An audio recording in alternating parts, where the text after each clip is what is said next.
Hi, I'm Kyle. And I'm Julie, and we are here to help you become a great host of Couple Talk. Today we are with the creators of Couple Talk, Don and Alex Flecky. What is Couple Talk? Couple Talk is a video-led program that helps couples deepen their relationship and grow closer over the 10 sessions by teaching them healthy communication skills, healthy ways to resolve conflict, healthy ways to just learn more about each other and understand each other more deeply. Why did you see a need for this? What we've seen other programs do is teach very good information. But what's different about Couple Talk is we teach good information and then have the couple spend a significant amount of time applying the information. Right. In Couple Talk, there's a heavy emphasis on practice.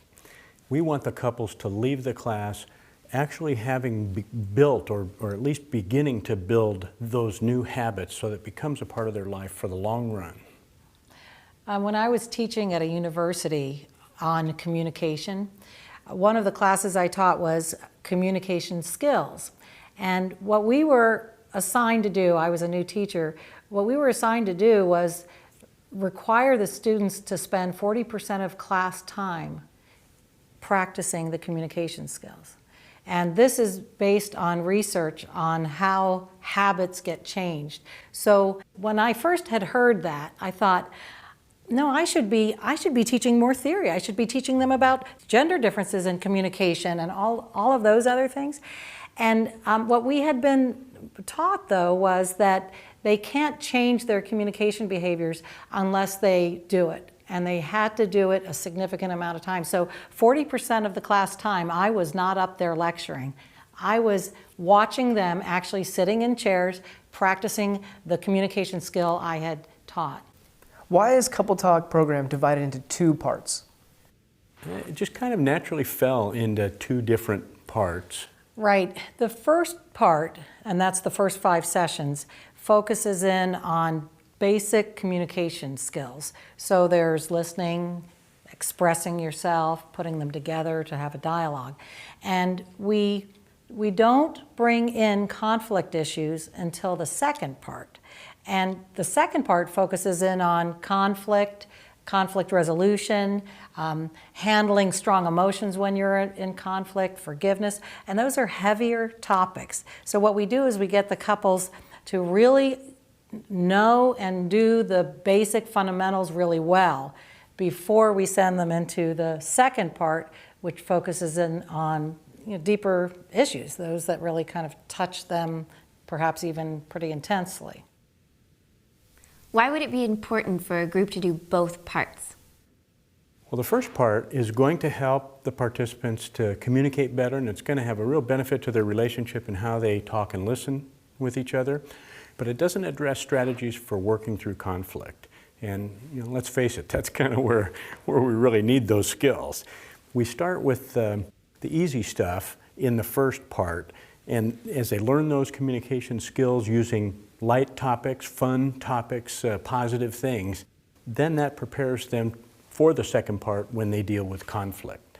Another reason it's divided into 2 parts is in case a group needed to take a break, they could do the first part and it has a completed feel to it in session 5, which is the end of the first part, because in that session we send them off with a set of strategies to kind of keep their relationship growing.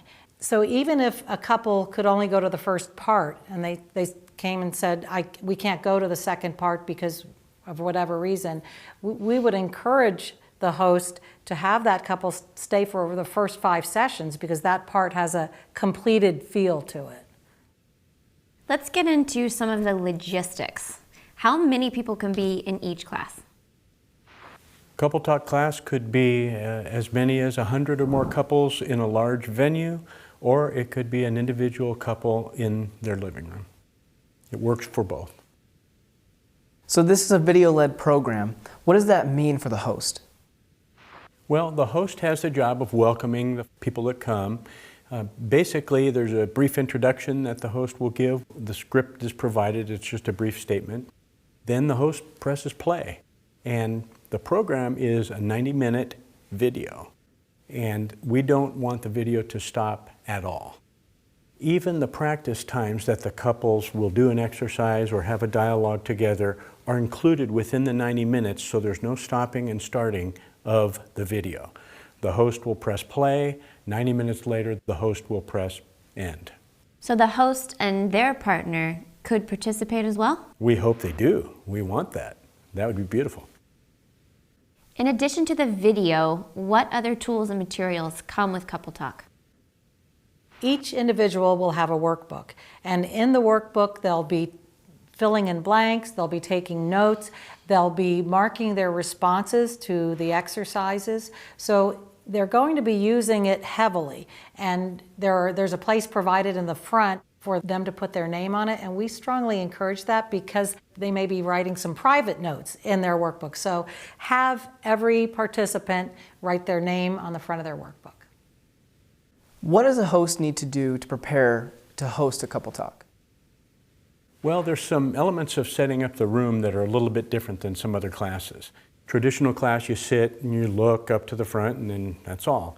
In Coupletalk, there are exercises where we have the participants turn their chairs to where they're facing each other directly, knee to knee, because they're dialoguing with each other. And typically it's a private, personal kind of dialogue, so we want them to be able to look straight ahead. So ideally we want chairs that are movable. So we set up the room so that it's pointed toward the video screen, but that they're movable chairs and can be adjusted so that they can have those dialogues. What if they're sitting on a couch, kind of like you and Alex are right now? What's a good alternative to that? If it was a couch like this, then a chair could be brought in and I could be one partner and the other partner could be in a movable chair facing me. Could I be your partner? You could be my Yeah, partner. okay, Yeah, that'd be okay. Yeah. But it's not quite as desirable as a regular chair because it'd be easy for one to lean back and there'd be a little bit of distance maybe created. If they were to stay both partners on the couch, that's even a little less desirable than the other because after a while your neck will get sore and it's not quite as easy to have that dialogue, and that affects our communication. So what materials does the host need to have in preparation? They need to have their workbooks, so they would want to order ahead of time to make sure that they're on hand. And so they want to make sure they order one per person. And it's a good idea to have some extra pens around so that when they arrive and they didn't bring a pen, they can just grab one. Right, because the participants are going to do a lot of writing in their own individual workbooks. Also, it's kind of nice to have name badges, you know, if this group doesn't know each other or if it's a large group. And sometimes it's nice to have a box or two of tissues around, although you don't want to put them right in front of people because that could set up an expectation for some people that and intimidation, because they might be thinking like, why are there tissues there? What are they going to be expecting me to do right here? So we just have a couple of boxes in the back, and if someone needs a tissue, it's available. Right. And another thing is, it's nice if the room is comfortable. We want the couples to relax, be able to feel at ease, to talk about personal things, and so we like it if the room has some snacks and some drinks and comfortable seating, you know, as nice as you can make it. How does the host start the class? Well, they'll want to be there early enough to set up the room and be sure that the books are ready to be handed out, and you'd like to have the room set up and ready to go at least 15 minutes before the class time so that you can greet people and make them feel comfortable and welcome when they come. We have provided in the host guide a statement for you to read that'll kind of explain to the participants how the class is set up. So it's nice and easy. All you do is read the statement. And that statement says that we are going to be turning this video on, and it runs for 90 minutes. We don't turn it off during the 90 minutes, so go ahead and go to the restroom now, get your snacks, get yourself comfortable. Actually, it'd be very good to say that as the couples are coming in so that they get that taken care of and they're ready to go right away. So that's what happened before the video started. Now that the video has started, what can the host expect to do? Well, they'll be watching along with the participants, and everyone will be opening the workbook to that numbered session. They'll be working through the workbook, following along page by page, filling in the blanks, that sort of thing. There's times when there will be short activities assigned, and the activities are always talk to your partner. So we might say, talk to your partner for 20 seconds, and then all the participants will be talking, just as couples, and then we'll bring them back to the next teaching point. There is something that is a main focus, though, and that is the couples exercises. During those couples exercises, it's our hope that the host will kind of act as a gentle exercise cop.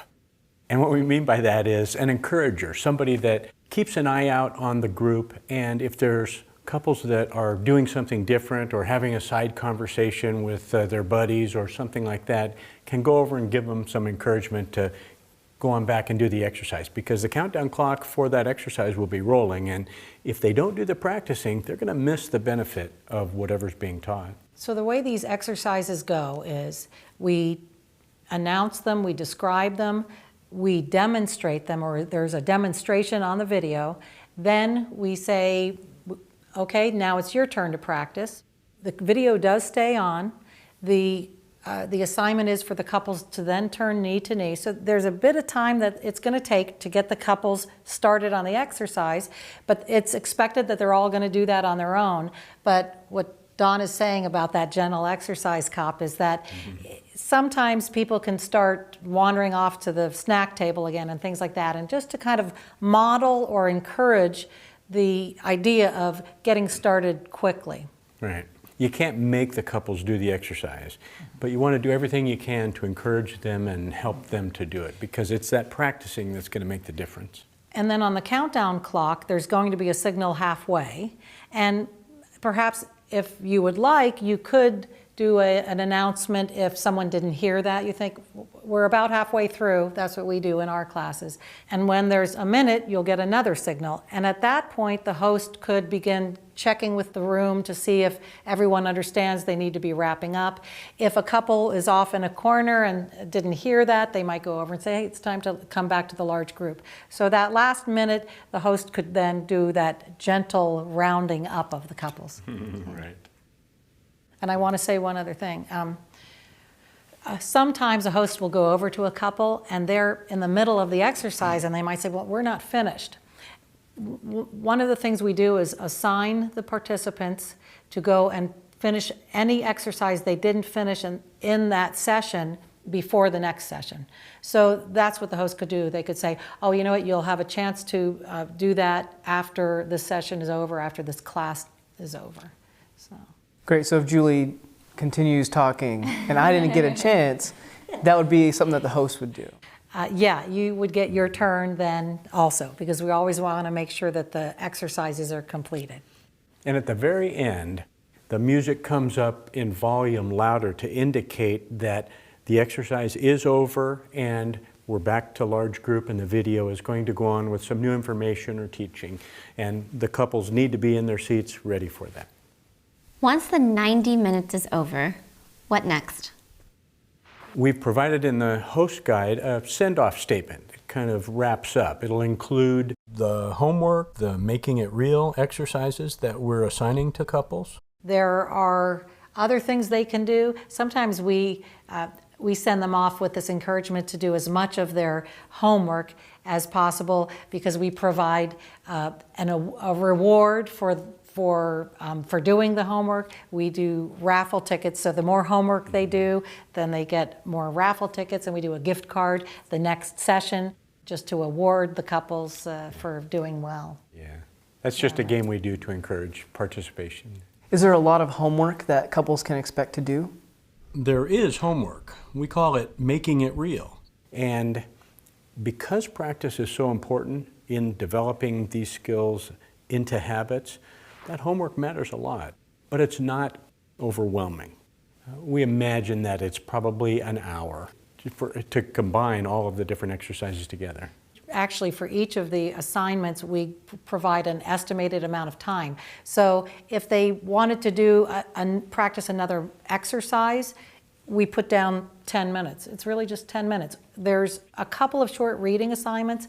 They are only about 5 to 10 minutes. So when you add it up, like Don says, it may be only an hour. How can the Couple Talk host make this the best possible experience for couples?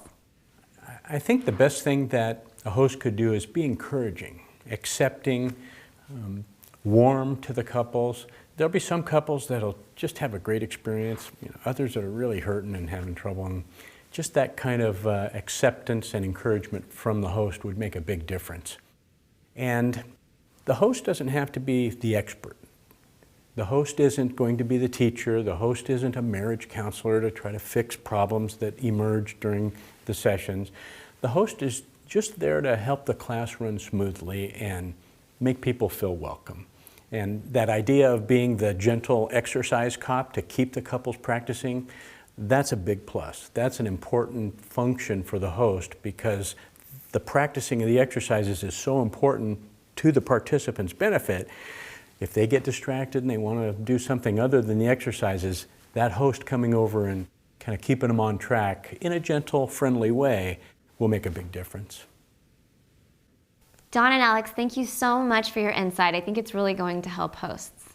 You guys can visit coupletalk.com for more tips and resources. And from one Couple Talk host to another, have a fantastic program.